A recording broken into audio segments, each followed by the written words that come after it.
ibu tunggal umur 30 dan dia membesarkan 5 orang anak tu dengan tulang 4 kerat dia.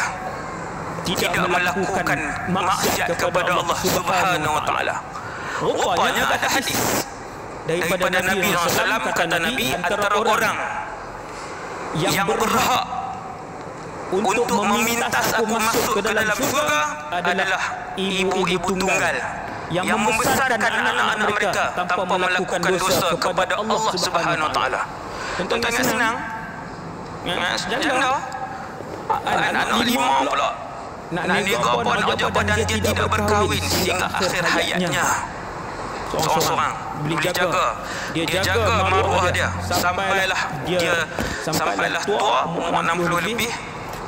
Saya tidur dalam keadaan mendengar suaranya membaca Quran, dan saya bangun pagi untuk pergi sekolah dalam keadaan mendengar suaranya membaca Quran. Macam tadi mati meninggal pada bulan Ramadan, malam Jumaat selepas buka puasa, di dalam solat ketika sujud kepada Allah Subhanahu wa taala. Cari tuan-tuan nak cari hal lagi mahal siapa dia? Tak jumpa dah. Malam Jumaat tu dah angkat dah azab alam barzakh. Malam Jumaat siapa saja yang meninggal.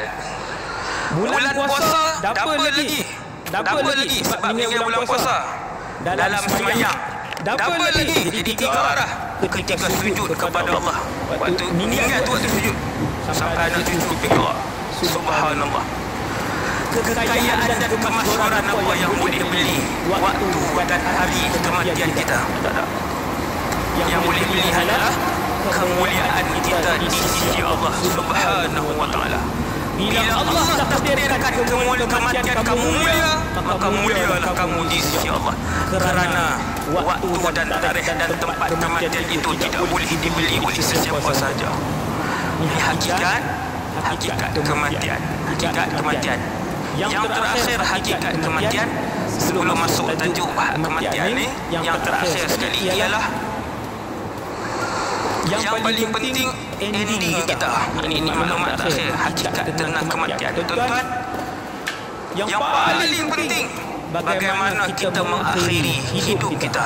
Last tu dalam satu hadis Nabi kata ahli ibadah, perempuan ni ahli ibadah tapi suka siksa binatang. Kita kata tadi tak ada kena mengena ustaz. Jaga.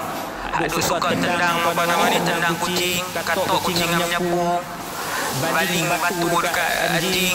Dia ingat binatang tak ada kena mengena dengan hidup dia. Kena mengena binatang dengan kehidupan manusia. Itu tajuk ceramah.